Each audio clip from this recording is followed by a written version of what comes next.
What's up, y'all? It's your girl Cornelia back with another episode of Black News, a podcast where we break down current events, hot topics, and local stories involving Black people. Now let's get into it.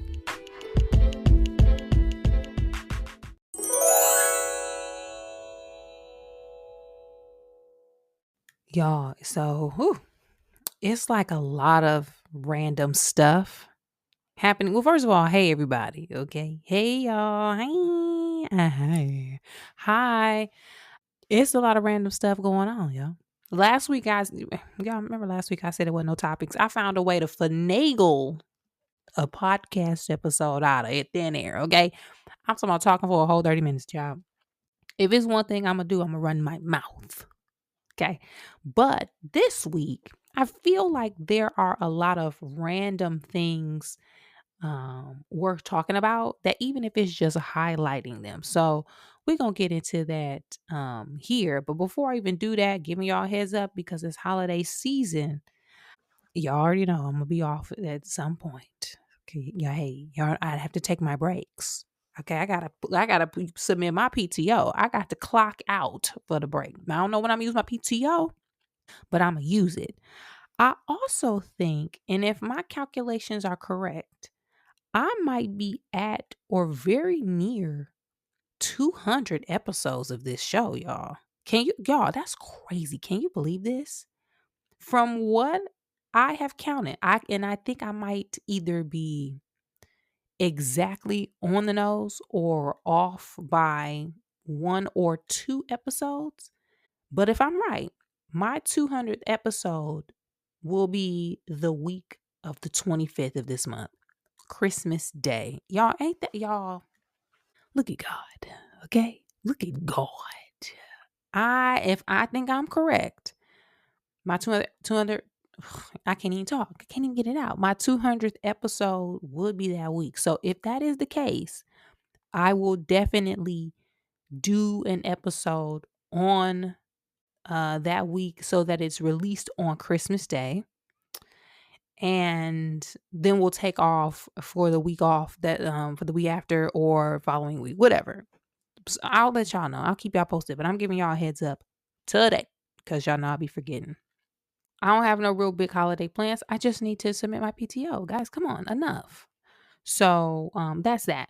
All right. Now with this episode, as mentioned, I'm gonna say this ahead of time for the sake of either being flagged or me not being able to really go into some topics because of work, just reasons why. If you know me, you probably know why. I can't be all in. Okay, I can give high level. I can read the papers, but some of these are definitely even just worth mentioning. So I'll do that, and then we'll keep going on with the rest of them. Some are politics. I don't know if y'all tired of hearing about politics, whatever. And some is entertainment industry news, but we'll see. We're going to get into it and we just going to have these discussions and it is what it is. Okay. All right. So we just going to get into it. So I watched that documentary. I watched that. I watched the take that take. I watched it. I watched it. And people been talking about it all for the last couple weeks. People been giving feedback. People been discovering. I'm noticing on social media, I forget this, and it's so easy to forget that everybody didn't grow up at the same time. And there's people of different ages and different levels of knowledge just floating around here, especially when it comes to hip hop, culture, and news. And I'm saying we, just assuming that the Black News listeners are of the same generation. I know we skew in age, but I'm just going to keep it general for the sake of keeping it general. We know who Kurt Loder is. Okay. We remember when there were music journalists and platforms and outlets that were designed to give us journalism that was based around the happenings of and within music. You remember, y'all, we be watching Yo MTV Raps. We will be watching MTV in general because at that time, you just let it play. And whether you listening to some soft rock, hard rock, Nirvana and them cutting over to Ice Cube and them, we was gonna listen to whatever was playing. But you know, when Kurt Loder and them would cut in during a commercial break and give us some music journalism and some news, we had to pay attention. So I'm forgetting that a lot of people are hearing stories and getting accounts and seeing some of the information for the first time, right? I often forget that. We was around when I forget I was around and remember all of the happenings of the East Coast versus West Coast beef. I remember the I remember Uptown being the label. I remember Bad Boy Rising. I remember Death Row Rising. I remember when Pac got shot out in New York outside the studio. I remember when um he went to jail for the case that he went to jail for. I remember him getting bailed out after he signed with Death Row. I remember the all black turtleneck outfits with the gold chains and the album color covers and the vibe and the source wars. I remember all of that. I remember East Coast ain't got no love for Dr. Dre and Snoop Dogg. I remember. I remember if you don't want to be have your producer dancing all up in the video, come over to that. I was there. I wasn't in the building, but I remember watching and hearing about it. This was before YouTube, and I remember being scared in the mug because it seemed like it was just dangerous. So all of the happenings that were, well, I won't say all, there were some happenings that were featured in that documentary that I have heard about to some extent. We also saw a lot of this revealed in the trial that happened in the past within the, a couple months ago. You read some of those affidavits, you knew some of this. But I want to specifically shift the focus a bit off of the take that towards Tupac. Now, and I say that because there was one particular episode that spent a lot of time talking about Biggie and Tupac and how everything played out. And yes, that was just one perspective offered. But one thing that was highlighted, and I remember I knew this because it was out in the news, but I feel like it didn't stay in the news cycle long enough to the point where the police or authorities even did something about it, was the revelation that since sometime in the mid to late 2000s, around 2008 9, there was a recorded confession, whether because now allegedly the person, I'm gonna say his name just once because you ain't about to come and get, hey man, I ain't just reading the papers. They had Keefe D in jail where they called him in to do an interview, which he's now saying he said these things under duress. But he was on tape saying that he knew who was responsible for and witnessed the unaliving of Tupac. That was around in 2008. Allegedly. I'm gonna say allegedly, y'all, because I don't know what's what, and we just having this conversation. And I'm not trying to disregard everything that happened in that documentary because I'm not. But for some reason, this particular piece is really bothering me.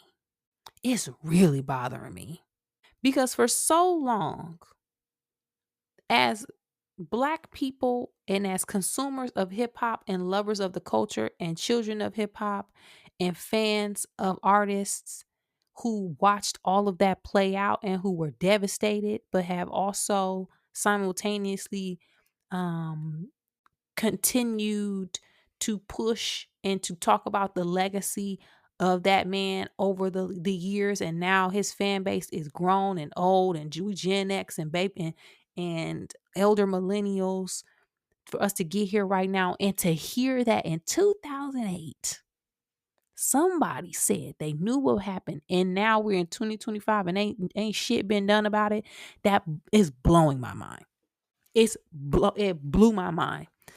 Again, I remember over the past few years, because the person who they interviewed who said those statements is currently now awaiting trial, and I'm going to read some of the updates that I read on that I got on the internet, okay? But to me it's just so crazy that whatever has been happening behind the scenes whoever believes it or not, evidence or not, whatever the case, that it just wasn't that significant of a piece of information to do anything about since 2008 or 9? Like, y'all, I'm telling you, this really is, it's like really blowing me. Now, maybe look on. Let's play angel's advocate, devil's advocate, whatever we calling it. Maybe they or whoever of the powers that be have researched and done investigations and have determined that there is not enough physical evidence or dots that can be connected to actually corroborate what that person was saying. Maybe they have verified and confirmed that he was lying. Maybe they have confirmed something that we just don't know about, right? Maybe it wasn't the case. But considering the fact that that person today is awaiting trial for that case, tells me that we probably could have done something a long time ago. So that makes me wonder, is the lack of urgency because A, it involves a black man, right? Because that could be, we see this with stuff all the time where even right now we see cases or articles and stories popping up around the country more and more frequently that black people are being like hung. And outside of the community trying to continue to push these conversations forward, you don't hear nothing about it. Possibly because of what, racism and corruption inside of these departments. Who knows? So I'm wondering if the people who could have done something with this case felt the same, right? It's just a black man, it's insignificant. One. Two, do people not know how famous Tupac is? Do people just not know? And I say that because let's say the circumstances around Kurt Cobain were different. And no disrespect to Kurt. Love me some Kurt. Okay. Love me some Kurt down. Okay. Smells like Teen Spirit. Love me some Kurt. But let's say the same situation kind of happened. You trying to tell me that if they had the same kind of evidence, they would have sat on a cold case around Kurt this whole time? Get out of my face. Not buying it.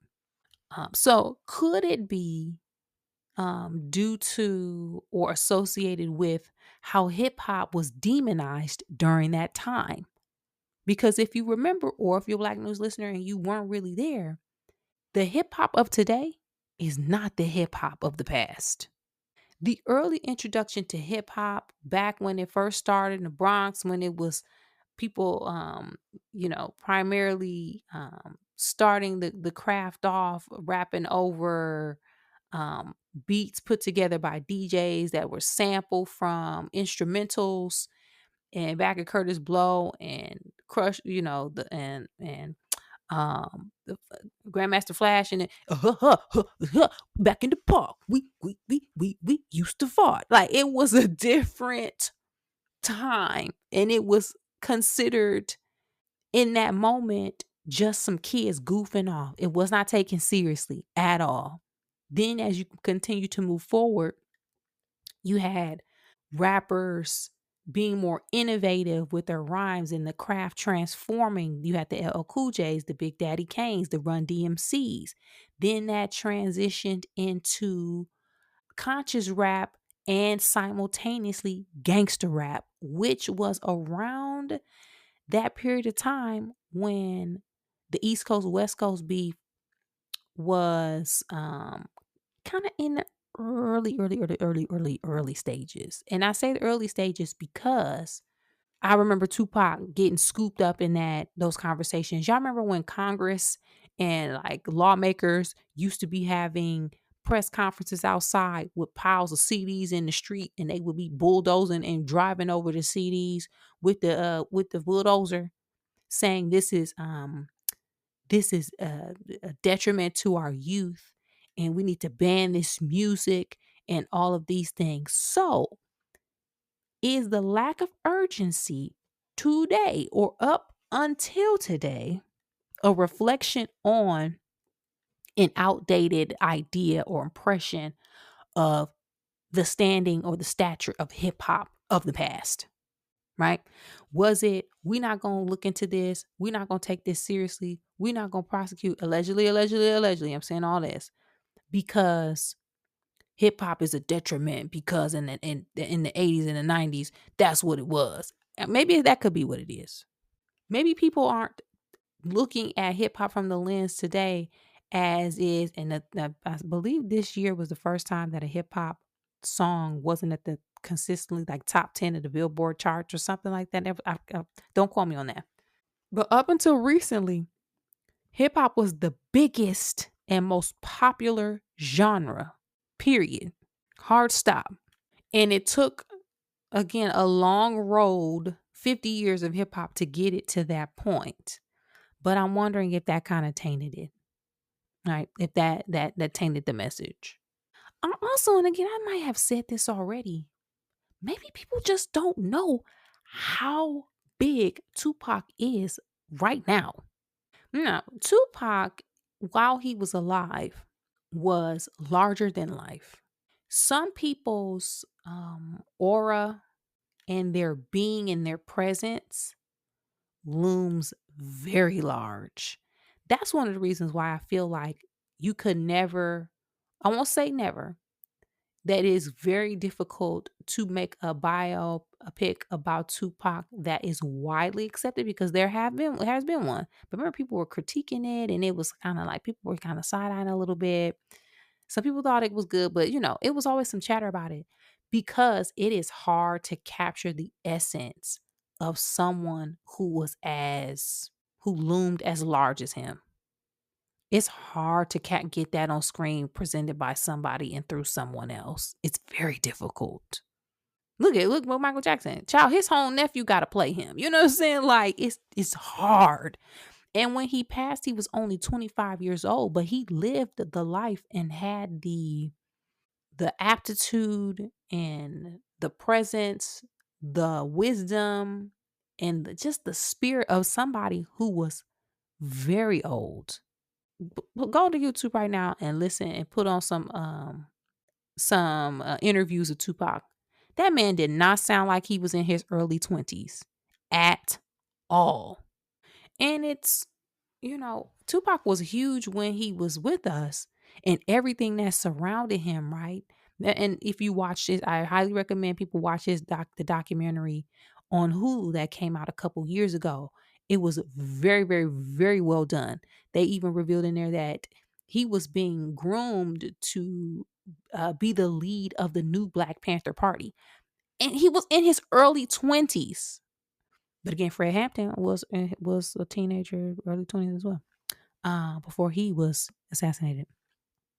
But you could go on and venture to say that Tupac is larger after his passing than he was now. There are literally college courses, museum exhibits, and you name it, dedicated to him. So I'm wondering if people who could have pushed an investigation forward or did anything, just don't realize how important he is to the history of music and artistry. Because I'll take it even out past hip hop.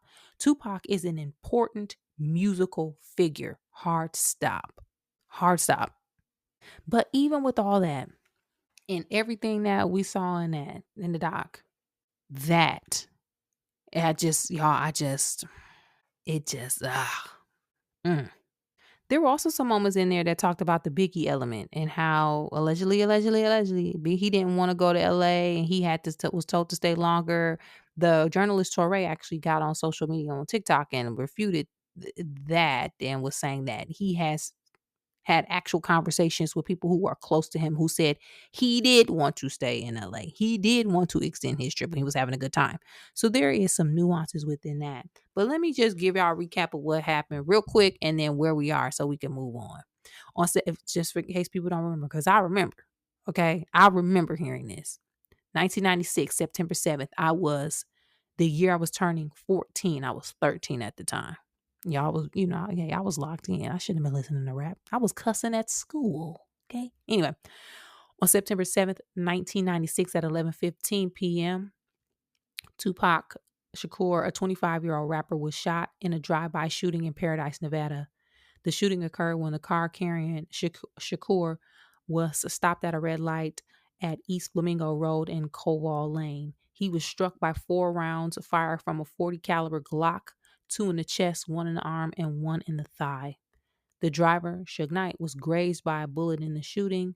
Tupac passed from his injuries 6 days later on September 13th, 1996. As of today, the person that I mentioned, I ain't gonna name his name because listen, one thing I don't mess with. I don't mess with no street dudes. Okay, he is on September 29, 2023, 27 years after Tupac's unaliving. That gentleman was arrested after being indicted by a grand jury for the first degree unaliving of Tupac. So I saw online updates that the trial has been postponed to sometime in 2026. I'm sure people are going to be talking about this and discussing it. I'm going to try to make sure I'm tuned in because y'all already know how I feel about it. But yeah. Otherwise, what did y'all think about the overall documentary? I know I didn't spend too much time on that, but I felt like I just needed to get this off of my chest. What did y'all think? Did y'all watch it or not? Some people said they think it's going to be more parts coming. Child, ooh, watch out. Um, but let me know. You can find me at Canelia on social media. In regards to politics, Representative Jasmine Crockett announced today, when I'm recording this podcast, that she will be running for the United States Senate in the state of Texas. Sister Crockett done put her hat into the ring, y'all. Y'all, let's please lift Sister Crockett up in prayer because people already online talking cash, you know what. Now, from my perspective, I'm supporting her all the way. Let me know what y'all know. Y'all know back when we tapped out now, but let me know what time we volunteer for Sister Crockett because hey, I'm willing to text bank. I kick in a couple dollars for Sister Crockett, because, and I read it has been 30 years since someone of her party has won the Senate in the state of Texas. She is a Black woman, has been highly targeted by people wearing them red hats. I'm already seeing all over social media people just being and spewing some of the most hateful and disrespectful things. Her campaign launch video, I'm not going to play it because I don't want to get flagged. Hey man, they watching. I'm telling you. She used a audio overlay of the head red hat in charge saying her name and saying disrespectful and nasty things about her while she is staring, off to the side and directly straight on into camera. Really great job, because if you want to start your campaign off, you started off making a statement that you are one of the most talked about people in politics. But people are saying it's going to be a tough race. So let me read a little bit of the article just so we can get some more details. Also adding that before I jump into that, there was former Representative Colin Allred, who was a former an NFL player. I believe he lost his race last, was it 2024? But he seems to be very popular in the state. He dropped out the race when he heard that she was announcing child. He said, listen, I ain't got time for this. I'm not going up against Sister Crockett. But let me read it. It says Crockett joins the race to take on Senator John Cornyn, who is facing multiple primary challengers himself. He wear the red hat, y'all. The two-term Congresswoman's decision also comes as her Dallas-based House seat was redrawn in the GOP-led redistricting effort. Y'all remember that, what they did. She said, Sister Crockett, there are a lot of people that said, you got to stay in the House. We need our voice. We need you there. And I understand. But what we need is a bigger voice. She's right. because I don't have the correct numbers in front of me, but there have been only a few black women who have ever served in the United States Senate. And it ain't enough. I ain't talking about two handfuls. It might be like five, which is crazy. Her slogan is Texas Tough. And as mentioned, they have not won a statewide race in Texas in more than 30 years. But they have been eyeing next year's Senate race as a potential pickup, with Corn facing primary challenges from State Attorney General Ken Paxton and Rep. Wesley Hunt. The Democrats need net 4 seats to take back the Senate next year. Now, I'm saying all of this with this in mind. I think they're gonna rig the hell out this election. After I think it was a couple months ago in November, the results, y'all boy, Mr. Hybrid Vehicle, got on social media and said something to the effect of, time to pull all some more rabbits out the hat. Y'all, so I appreciate everybody's efforts and positivity and optimism going into next year, but don't get it twisted. And I don't want to rain on nobody parade, but I do not think there will be a free and fair election come November. Now, that don't mean we can't do what we got to do, right? That don't mean that people can't still fight in their own way or speak up and do the things that they want to do. But unless you figure out how to channel your inner ABC scandal, Shonda Rhimes, B613, Papa Pope, Hollis Doyle, and them, I don't really see how it ain't gonna be Defiance Ohio part 2 or 3.0. I don't, y'all, come on. He tweeted what he was gonna do. Again, not to be Debbie Downer, but child, we got to be on the lookout. So I say all that to say I am supporting Sister Crockett. Okay. She got my support. I cannot vote. I do not live in the great state of Texas, but I feel like I can do whatever I can. I can also cuss out people who be talking against her. Cause y'all know, hey, one thing I gotta do now. I go off on people who ain't educated about what they need to be educated on. Okay. No, I have no problem doing that. But let me know your thoughts about it. Do you think this is a good move for Jasmine Crockett? Or do you think she should have done something else or focus on staying in the House of Representatives? Let me know. You can find me at Canelia on social media. I don't know if y'all have seen this or have and kind of just looked at it and moved on. Or maybe you have but don't understand the significance. I just would want to quickly bring up and put in front of our faces what is happening around Netflix and now Paramount Skydance trying to buy or acquire Warner Brothers. The entertainment business is already in a difficult stage, right? After the strikes happened, with the rise in all of these streaming platforms, with the decline in people going to the movies, with studios not financing a lot of the types of movies that they used to, which is which is the result of all of the superhero phases that we went through. The movie going experience, the movie making a process, the movie financing system, and streaming have all been impacted by that, whether it is positively or negatively. But what was revealed, and we've seen, listen, y'all know over the past however many years, we've seen companies buying other companies. We've seen NBC, Peacock. We've seen Paramount. We've seen, now if you go to HBO Max, it was, they got Cinemax, but then they changed it to just Max, changed it back to HBO Max. You go in there, it's the Turner Classic Movies, Discovery Channel, all kind of stuff, just dumped all into one.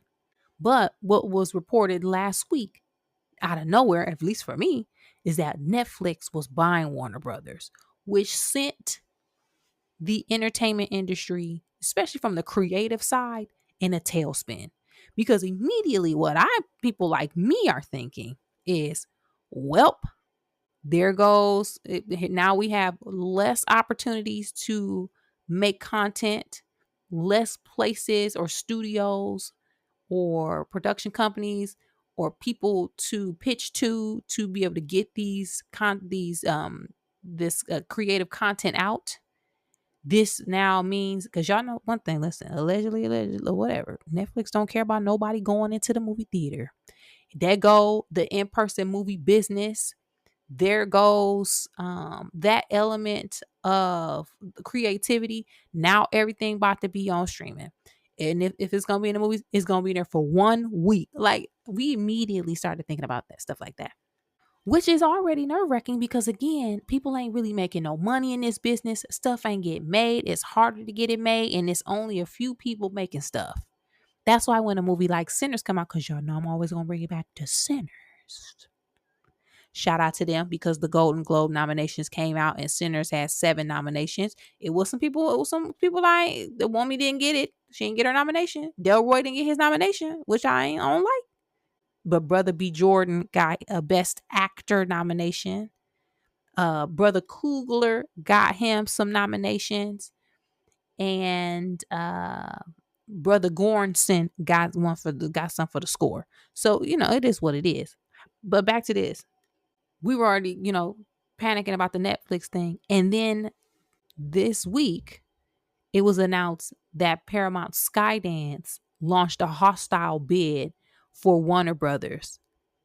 They trying to buy all of it with cash. They were already on the bargaining table. They lost out to Netflix. Child, they came back to try to scoop it up again. And let me read what the article said. It said Paramount Skydance is launching a hostile bid to buy Warner Brothers Discovery after it lost out to Netflix in a months-long bidding war for the legacy assets, the company said Monday. Now, keep in mind, Paramount Skydance, they lean highly towards a red hat agenda. Their leadership is aligned with Red Hat and has said as so much as to the effect, if we buy this, CNN is a part of it, we're going to change some things around. So state sanctioned media, here we come. I'm going to continue reading.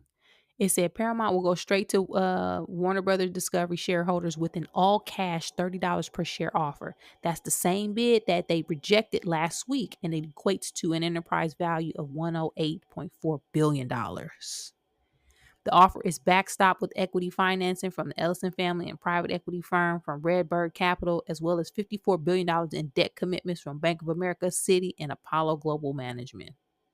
Whew, that's a lot of money. There's also some financing that comes outside the Middle East. It's with some partners from Saudi Arabia investment holding funds, Abu Dhabi, some places in Abu Dhabi, Qatar, and so on. Also, another portion derives from the Kushner's affinity partners. That is the Red Hat family member. Y'all, it's getting ugly. It's getting ugly. Now, also point out Netflix, the deal that they thought they won, it was to acquire the studio and streaming assets for a combination of cash and stock valued at $27.75 per share, or $72 billion. So y'all, it's probably gonna come down to money, because at the end of the day, I am not willing to believe that there's an integrity aspect at play. People just probably want that cash. So either way this plays out, when it comes to creators in the business of entertainment from a television and movie perspective, I just don't see the positives in any of this. And again, not to be a Debbie Downer, and allegedly, I don't care. Allegedly, whoever, whatever. But I think it's just going to hit the creative community even harder. It's already hard for people who are trying to pursue, whether it's frontline, backline, like whatever. It's just already very difficult. And one of the things that makes it difficult is the limited number of opportunities out there for people. So, we'll see. I'll keep you all updated. I'm going to keep my eye on it because, we already got this, and we got AI. Like, hey, man, it's just, well, let me know y'all thoughts about it. Have you seen it? What do you think or predict is going to happen? Let me know. You can find me at Kennelia on social media.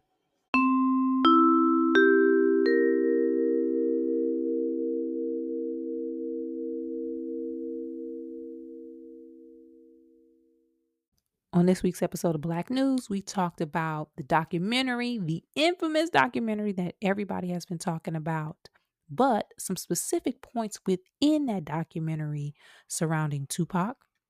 We also talked about Jasmine Crockett announcing her run for United States Senate in the state of Texas.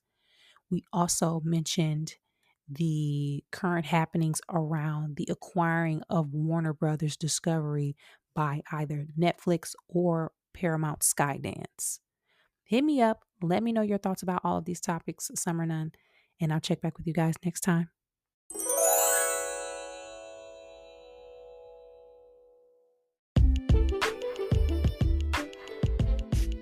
That's it for this week's episode of Black News, y'all.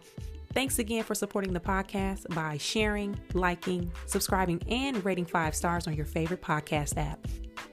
To find more information about me, you can check me out at Kennelia on social media, as well as on my website, which is kennelia.com. And as always, thanks for supporting, and I'll be back next week with new topics and a new episode.